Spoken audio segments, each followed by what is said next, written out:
তো hello, welcome back to our channel Bengali blogger Moumita. তোমরা সবাই কেমন আছো? আশা করি তোমরা সবাই খুব খুব খুব ভালো আছো। তো তোমরা চারিদিকে দেখতেই পাচ্ছ আজকে সকাল থেকে কিরকম ভাবে চলছে, চারিদিকে রথ চলছে সকাল থেকে না, এটা নাকি মানে কাল থেকেই চলছে আর কি বিষয়টা। তো সেখানটায় প্রদীপ বাবু কিছু ক্রিয়েটারদের উদ্দেশ্যে খারাপ কথা বলছে। অ্যাকচুয়ালি প্রদীপ বাবু বলছে কিনা সেটাও আমরা কিন্তু শিওর নই, তবে গলার ভয়েসটা ওনার, প্রথম দিকটা ওনার, তারপরের দিকটা ওইভাবে উনি কথা বলেন না। তাহলে কে করছে, কি বিষয় করছে, আর কেনই বা করছে? তবে দেখো, এখানে আমরা কেউ কারোর শত্রু নই। হ্যাঁ, কন্টেন্টের জন্য আমরা অ্যান্টি ক্রিয়েটার, বাট কেউ আমরা কারোর শত্রু নই। তবে এই কথাটাও ঠিক, ধরো কারোর সাথে তুমি হোয়াটসঅ্যাপে কোনো বক্তব্য রাখলে, বক্তব্য মিন্স কি হয়, হোয়াটসঅ্যাপে বন্ধু হাই হ্যালো হ্যাঁ করতে করতে করতে করতে আমাদের আন্তরিকতাটা বেড়ে যায়। তারপরে কিন্তু আমরা কোনো সুখ দুঃখের কথা শেয়ার করে, কারণ এখানে বন্ধু। কিন্তু ওয়াইটিতে কি সত্যি বন্ধু হয়? ওয়াইটিতে কি সত্যি কাউকে বিশ্বাস করা উচিত? আমার তো মনে হয় না। ওই কারণেই আমি কিন্তু এদের থেকে 10 হাত দূরে থাকি, ঠিক আছে? সবার থেকে, এদের থেকে মানে সবার থেকে, ঠিক আছে? যে ওয়াইটির বন্ধু ওয়াইটিতে থাকাই ভালো। ওয়াইটি রিলেটেড কথাবার্তা কমেন্ট বক্স আছে, করো, ঠিক আছে, এই হচ্ছে ব্যাপার। কিন্তু অনেকেই রাখে, অনেক রকম সমস্যার জন্য রাখে, ঠিক আছে? এটা রাখাটাও কিন্তু বিপদ, রাখা যেতেই পারে, আর রাখাটাও উচিত, কারণ একে অপরের বিপদে ঝাঁপিয়ে পড়বে, সেটা রাখাটা উচিত। কিন্তু তার পরিণাম স্বরূপ কি হয় তোমরা বলো, তোমরাই বলো। এই যে কথাবার্তাগুলো হচ্ছে সেগুলো রিভিল হচ্ছে, ঠিক আছে? কেন হচ্ছে, কিসের জন্য হচ্ছে? এই খেলাটা কি আজকের খেলা? এই খেলাটা পুরনো অতীতের খেলা, অতীত থেকে চলছে। আর এই যে ধরো কারোর ভিডিও, মানে কারোর ভিডিও কি বলবো, ক্লিপিংটা ইউজ করে, বা কারোর হোয়াটসঅ্যাপে তার গলার সাউন্ডটাকে অন্য অ্যাপে বসিয়ে নিজে গলার সাউন্ডটাকে দিয়ে তাকে বদনাম করা এবং অন্য কারোর সাথে তাকে ঝামেলা লাগিয়ে দেওয়া। ধরো রাম আর শ্যামের কথা, রাম আর শ্যামের মধ্যে কথা হয়েছে, সেটা যদু কি করছে, যদু এখানে এই জিনিসটা করছে, ঠিক আছে? কিংবা রাম বা শ্যামই কেউ করছে, ঠিক আছে, যদুকে ইঙ্গিত করে। খুব খারাপ জিনিস এটা, প্রচন্ড খারাপ জিনিস। যেই করুক খুব খারাপ জিনিস, এটা অপরাধমূলক জিনিস। তোমার যদি কিছু বলার থাকে তুমি ফেস টু ফেস ভিডিওর মাধ্যমে বলো, কিন্তু কন্টেন্ট টু কন্টেন্ট করো, ভিডিওতে যা দেখছো সেটা বলো, সেটা হচ্ছে কন্টেন্ট। কিন্তু কখনোই এই জিনিসটা উচিত নয় যে পার্সোনাল কি কথা হয়েছে সেটা রিভিল করা, সেটা কখনোই উচিত না। এবং কারোর ভিডিও ক্লিপিং বা কারোর হোয়াটসঅ্যাপ থেকে সেই তার ভয়েসটাকে বা তার কলটাকে রেকর্ড করে রিভিল করে দেওয়া, বা সেই অ্যাপে বসিয়ে দিয়ে নোংরামি করা অন্য কারোর সাথে, এর সাথে ওর সাথে ওর ঝামেলা পাকিয়ে দেওয়া, খুব খারাপ জিনিস। যেই করছে ভীষণ খারাপ এবং অন্যায় জিনিস। আর এইটা জানি না কে করেছে, কারণ আমাদের কাছে সেরকম কোনো এখনো পর্যন্ত তথ্য আসেনি।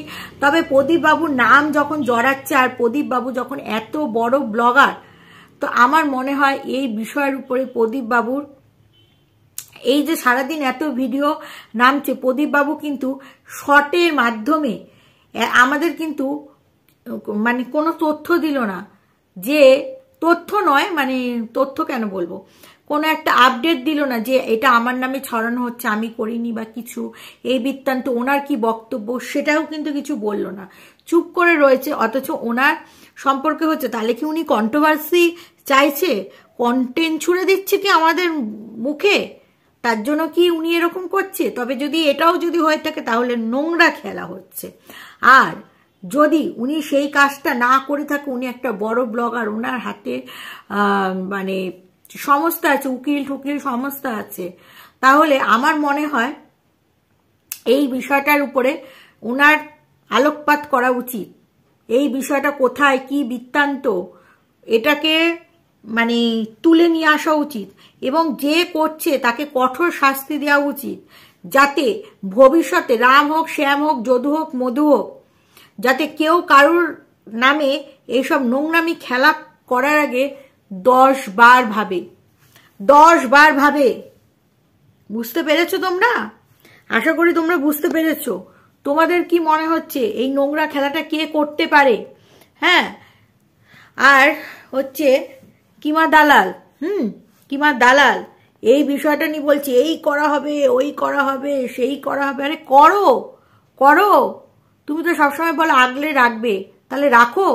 হ্যাঁ, আর এই যে যেই 2 জন ক্রিয়েটারের নামে বলা হচ্ছে তার সাথে কিন্তু এই কিমা দালালের হচ্ছে ক্র্যাশ আছে। আর কিছুদিন ধরেই মানে যাকে ওয়াইটিতে হ্যাঙ্গিং হাতি বলে, তো সে কিছুদিন ধরে কিমার ব্যাপারে কিছু বলবে হচ্ছে। তার মানে কিমারি কি এটা কারসাজি? কিমারি কি এটা সাজিস্ট? কারণ কিমা তার মুখটা বন্ধ করে দেওয়ার জন্য এই নোংরা খেলাটা করছে, এবং সেই নোংরা খেলাটা বড় ব্লগারকে দিয়ে করাচ্ছে যাতে তার নাম ফাঁসে, সে নোংরামির মধ্যে জড়িয়ে পড়ে, রিভেঞ্জ নিচ্ছে তার মাধ্যমে। তোমরা এর আগেও দেখেছো কিমা কিন্তু ম্যাগিকে দিয়ে রিভেঞ্জ নিয়েছিল, মনে আছে? মনে আছে কি তোমাদের কিমা কতটা সাংঘাতিক হতে পারে? তাহলে কিমা কিন্তু তোমরা সবাই জানো প্রদীপ বাবুর মাথাটাকে মোল্ড করে মানে প্রদীপ বাবুকে যদি বলে ওঠ, উঠবে, বসবে, তাহলে কি এটা কোনোভাবে তারই সাজিস্ট? তোমাদের কি মনে হচ্ছে নাকি খেলাটা অন্য? কিমাকে খারাপ প্রমাণ করার জন্য এই দলের মধ্যেই, মানে হ্যাঙ্গিং হাতির দলের মধ্যেই কেউ আছে, ওয়াইটির দাদাভাইও হতে পারে, কেউ এই খেলাটা করে ওদের দুজনের মধ্যে দ্বন্দ্ব লাগানোর চেষ্টা করছে। এখানে অনেক কিছু পরিষ্কার হচ্ছে, ঠিক আছে? তো যাই হোক, আমি কোনটা সম্ভাবনা বিষয়টা তোমাদের সামনে তুলে ধরলাম যে কি হলে কি হতে পারে। কারণ এখানে সবাইকে আমরা কিন্তু মানে সন্দেহের চোখে দেখছি। কারণ কিমা কিন্তু এর আগেও করেছিল, মনে আছে তোমাদের? রক্তপাত করিয়ে দিয়েছিল ম্যাগির মাথাটাকে এমনভাবে। কিমা কিন্তু বাচ্চা ছেলেদের মাথা খুব খায়, ম্যাগির মাথা খেয়ে মনে আছে? ঝিমিদের বাড়িতে গিয়ে রক্তপাত হয়েছিল, ঝিমির মা ওকে মারতে বাধ্য হয়েছিল, তারপরে থানা পুলিশ হয়েছিল, মনে আছে কি? আশা করি তোমাদের মনে আছে। ও কিন্তু এইভাবে মাথা খায়। তাহলে কি প্রদীপ বাবুর মাথা খেয়ে কি এটা করছে?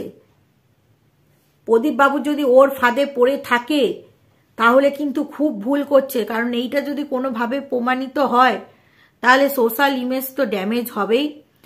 আর বাচ্চাটার ভবিষ্যতের দিকে তাকিয়ে আমার মনে হয় এখন প্রদীপ বাবুর এইসব নোংরামির মধ্যে না ঢুকে, না ঘেটে বাচ্চাটা সুন্দর করে ভবিষ্যৎ এবং পরিবারকে নিয়ে সুন্দরভাবে থাকা উচিত। এবং দালালের হাতটা এখন একটু বলা উচিত দালালকে না থাক, খুব বেশি মেলামেশার দরকার নেই। কিন্তু প্রদীপবাবু যতদিন যাচ্ছে ততদিন জড়িয়ে যাচ্ছে, শুধু কেন? পয়সার জন্য। তো যাই হোক, এইটুখানি বলার ছিল।